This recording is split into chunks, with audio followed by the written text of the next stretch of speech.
உன்னால் ரட்சிக்கப்பட்டவர்கள் இவர்கள்.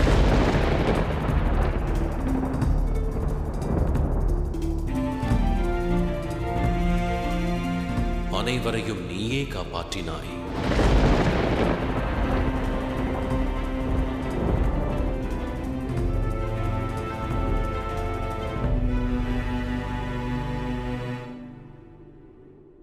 பக்தர்களுக்கு தாயாகவும் பாவிகளுக்கு மகா காளியாகவும் மாறுகிறாய்.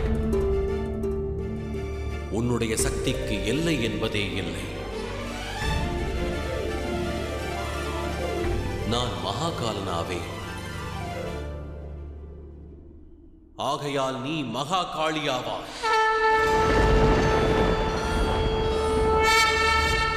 மகாகாளி போற்றி, மகாகாளி போற்றி, மகாகாளி போற்றி, மகாகாளி போற்றி, மகாகாளி போற்றி, மகாகாளி போற்றி, மகாகாளி போற்றி, மகாகாளி போற்றி.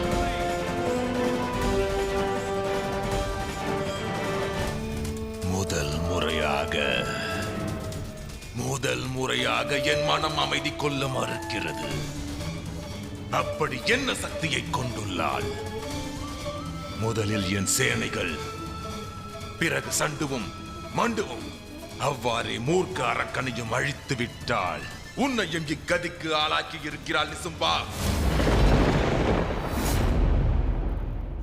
கண்களால் காணாமல் தங்களால் உணர முடியாது.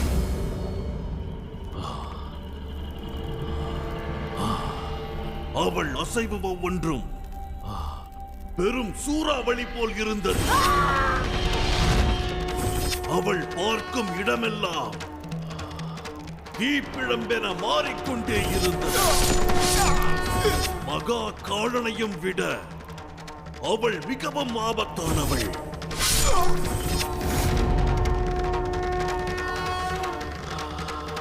ஒரு நாள் நிச்சயம் நான் நம்மை எதிர்க்கும் அந்த மகா காளியை இல்லாமல் செய்துவிடப் போகிறேன். அதற்கு கால பிரபந்த யாகம் செய்ய வேண்டியது அவசியம். எப்படி?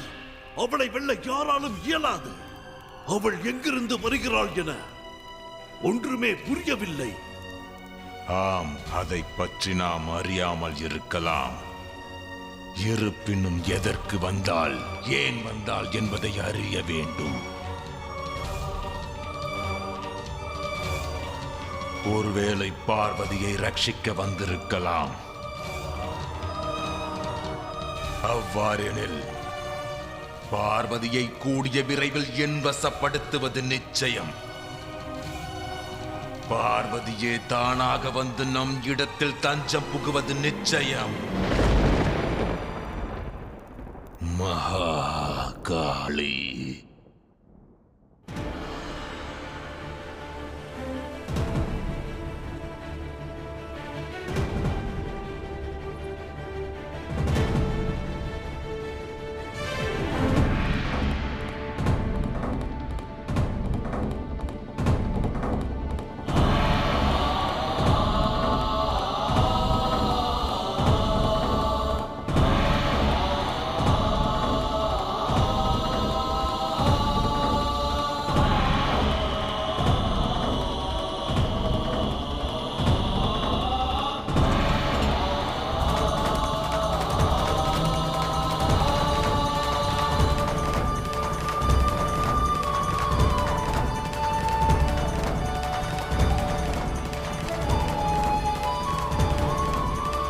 கண்டாயா பார்வதி? அனைவரும் ஆனந்தம் கொண்டுள்ளனர்.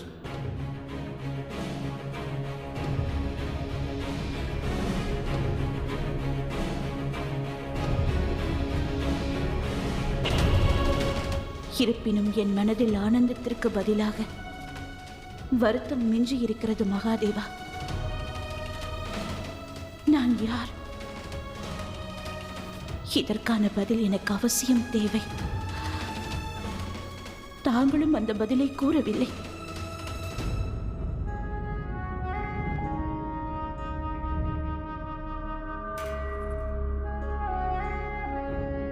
அனைத்தையும் அறிந்தவர் தாங்கள். ஆனால் இந்த சக்தியானது எனக்கு எதற்கு மகாதேவா? நான் என்ன செய்ய போகிறேன்? எதற்காக இந்த புது பரீட்சையை எனக்கு அளித்தீர்கள்? இதற்கான பதில் தெரியும் வரை என் மனம் சாந்தி அடையாது மகாதேவா. ஏனெனில் இந்த யாத்திரை உனக்கானது கௌரி. உன்மேல் மிகுந்த நம்பிக்கை கொண்டுள்ளேன்.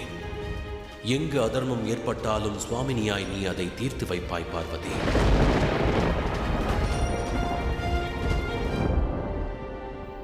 இத்தகைய உன் யாத்திரையில் நான் எதற்காக துணையாக இருக்க வேண்டும்?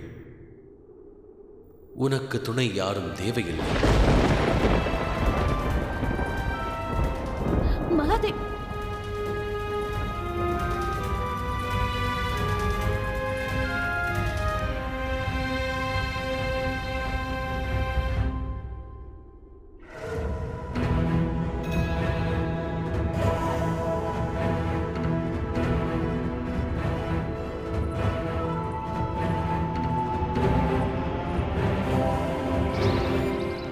தன்யனானே, இந்த மகா காளியே நேரில் வந்து எனக்கு ஆசிர்வாதம் அளித்ததினால் தாங்களும் அனைத்தையும் அறிந்திருந்தீர்கள் தானே? ஏன் என்னிடம் மறைத்தீர்கள்? இப்பொழுதாவது கூறுங்கள், எனக்கு மட்டும் ஏன் இப்படி? சூரியனுக்கு ஒளியானது என்ன சொல்லித்தரப் போகிறது? நீ ஒரு சமுத்திரம் தேவி. உன் எதிர்காலம் என்னவென்பதை நீயே அறிய வேண்டும். உன் லட்சிய வழி நடத்தல் வேண்டும். அதற்கான பயணத்தை தனியாக துவங்க வேண்டும்.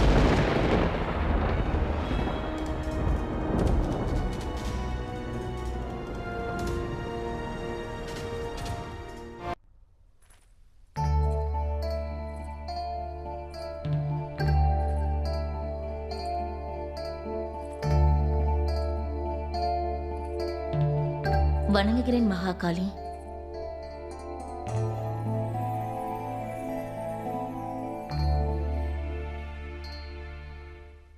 தேவி பார்வதி, அந்த சக்தி தாங்கள்தான் என்று நான் கூறினேன் அல்லவா?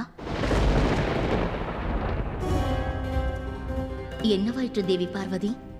ஏன் இத்தனை சங்கடம் தங்களுக்குள்? அப்பொழுது தாங்கள் செய்த அனைத்துமே தேவர்களை காப்பதற்காக அவசியம் தேவைப்பட்டது. மகாதேவரை அவமதித்தும் விட்டேன். தாங்கள் நாராயணனின் மனைவிதானே தேவி லட்சுமி? தங்கள் பதியின் மீது பாதங்களை வைப்பீர்களா?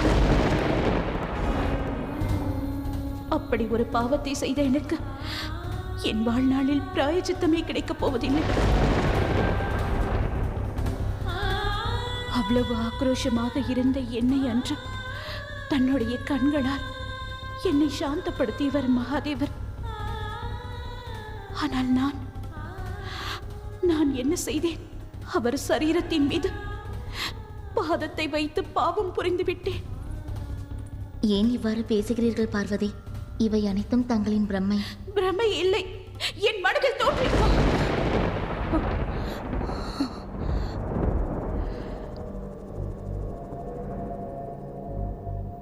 உங்களால் எனக்கு பதில் கூற முடியாத லட்சுமி.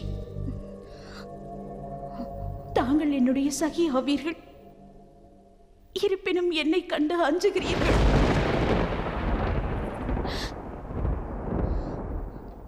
அசுரர்களை வதம் செய்து செய்து என்னுடையவர்களை நான் இழந்து கொண்டிருக்கிறேன். அவ்வாறு அல்ல தேவி பார்வதி. நாராயணன் தங்களுக்காக காத்திருப்பார். தாங்கள் செல்லுங்கள்.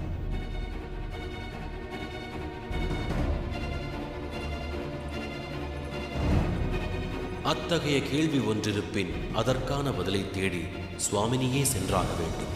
நீ செல்லும் இந்த யாத்திரையில் என்னாலும் வர இயலாது. எவரும் உன் துணை இருக்க மாட்டார்கள். உண்மைதான் மகாதேவா. என் கேள்விக்கான விடையை நான் தான் தேட வேண்டும். அதற்காக நான் கைலாயத்தை தியாகம் செய்ய வேண்டும்.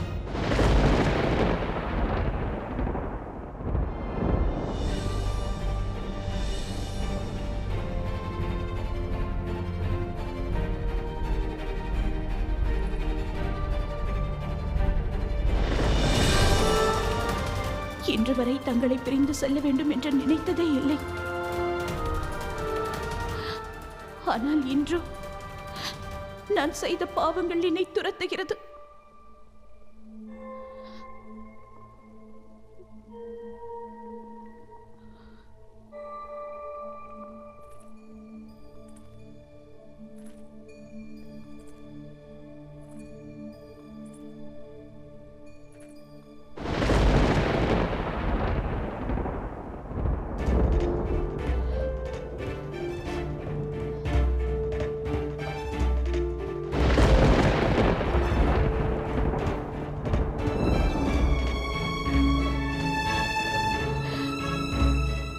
என்னை தடுக்காதீர்கள் மகாதேவா.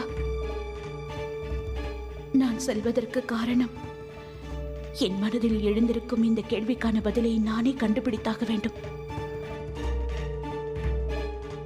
அதற்கான யாத்திரையை தாங்கள் தடுக்கவும் வேண்டாம், என்னுடன் வரவும் வேண்டாம்.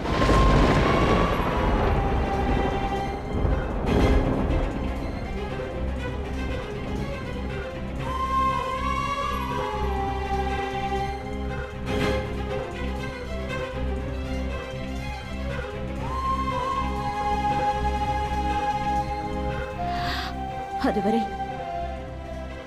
இந்த பார்வதி உங்கள் கண் முன்னால் வரமாட்டாள். கௌரி, வேண்டாம் மகாதேவா, என்னை தடுக்காதீர்கள்.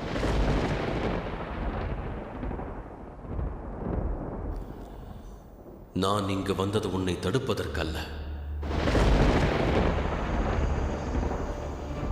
உனக்கு விடை கொடுக்கவே வந்தேன்.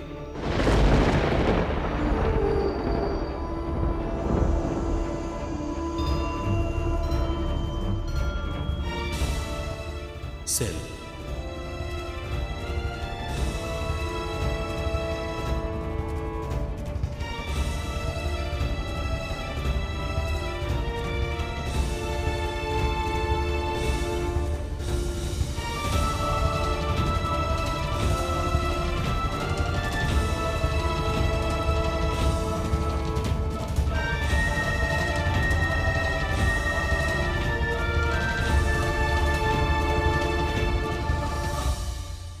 இப்பயணத்தை தொடங்குவதற்கு முன் அவசியம் நீ வாக்கொன்றளிக்க வேண்டும் பார்வதி. இவ்வுலகை பொறுத்தவரை நீ என் மீது பாதம் வைத்தாய். ஆனால் என்னை பொறுத்தவரை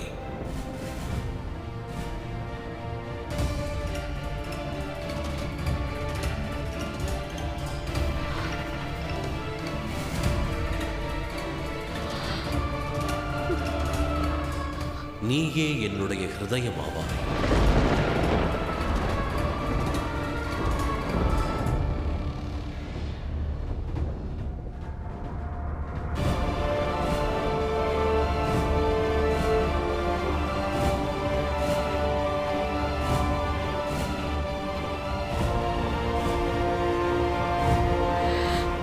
நீ செல்லும் பயணம் கடுமையாக இருக்கலாம்.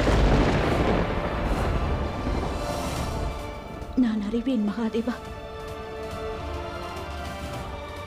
இன்னொன்றையும் நான் அறிவேன். இந்த பயணம் எனக்கு மிகப்பெரிய பாடத்தை கற்றுக் கொடுக்கும்.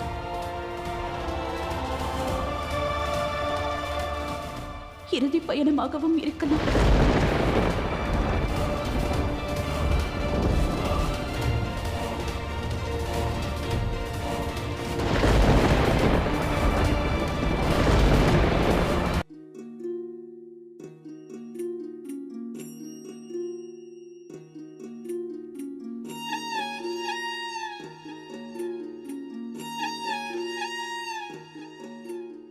ஏனெனில் இந்த பயணம் உனக்கானது கௌரி.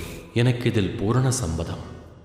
இத்தகைய கேள்வி இல்லையெனில் இப்படி ஒரு பயணத்தை நீ மேற்கொள்ள வேண்டிய அவசியம் இருக்காது. நீ மேற்கொள்ளும் இப்பயணத்தில் நான் உடன்வர இயலாது கௌரி. நான் மட்டுமல்ல, எவரும் உடன்வர இயலாது.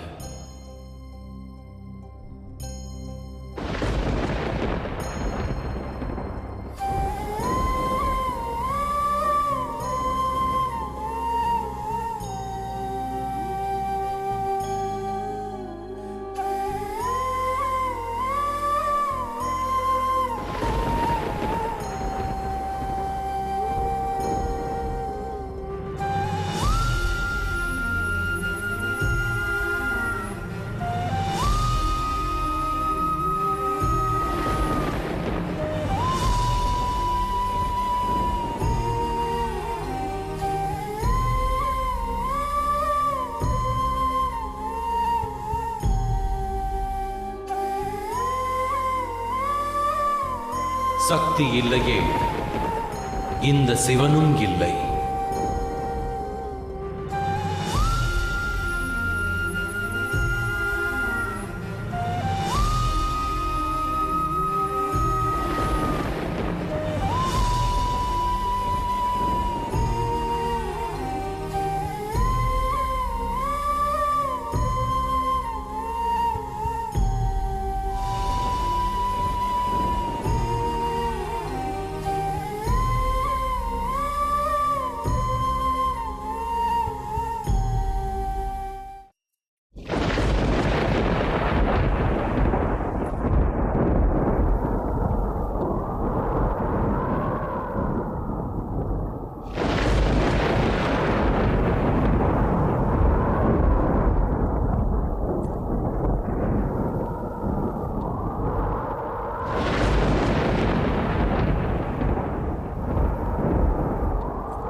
இதுதான் நடக்க வேண்டும்.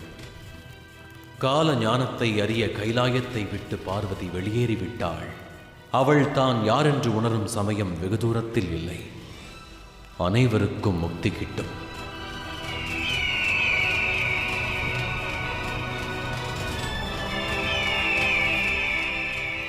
மீதம் இருப்பது பேரழிவு ஒன்றேயாகும்.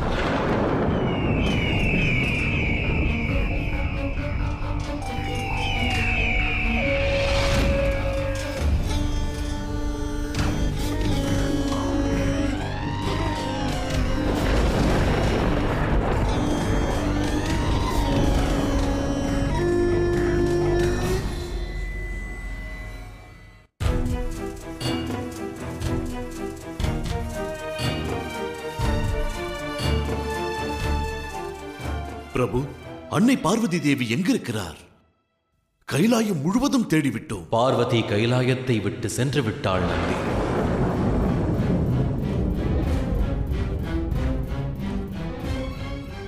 என்ன?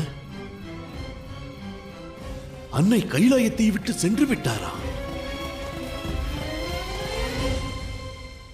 ஆயினும் என்னவாயிற்று மகாதேவா? நாங்கள் தவறிழைத்து விட்டோமா? அன்னை எங்கு சென்று விட்டார்? எங்கு? அவள் மனதில் எழும் கேள்விகளுக்கான பதில் கிடைக்குமோ அங்கு பதில் மட்டுமல்லாது வாழ்வின் போதனைகளும் கிட்டும். இருப்பினும் தாயற்ற குழந்தையாக இந்த கைலாயம் தவிக்கிறதே மகாதேவா. அதை தாங்களும் அறிவீர்கள் பிரபு. இருப்பினும் அன்னையை ஏன் தடுக்கவில்லை? ஒவ்வொருவரின் வாழ்விலும் லட்சியம் என்பது உண்டு நந்தி. அவள் செல்ல முற்படும் போது தடுக்க நான் யார்? இருப்பினும் அன்னை இல்லை எனில் நமது நிலைமை என்ன? இனி எங்களை போன்றவர்களை யார் பார்த்துக் கொள்வார்கள் சுவாமி? அன்னையை அழைத்து வாருங்கள் பிரபு. தாங்கள் எனக்கு ஆணையிட்டால் நானே செல்கிறேன். உன் அன்னை தானே நந்தி. தாயை அழைத்து வருவது தனையனின் கடமை அல்லவா? நீ இங்கு இன்னும் தாமதித்தால் அங்கு விபரீத விளைவுகள் ஏற்படக்கூடும் நந்தி. புறப்படு.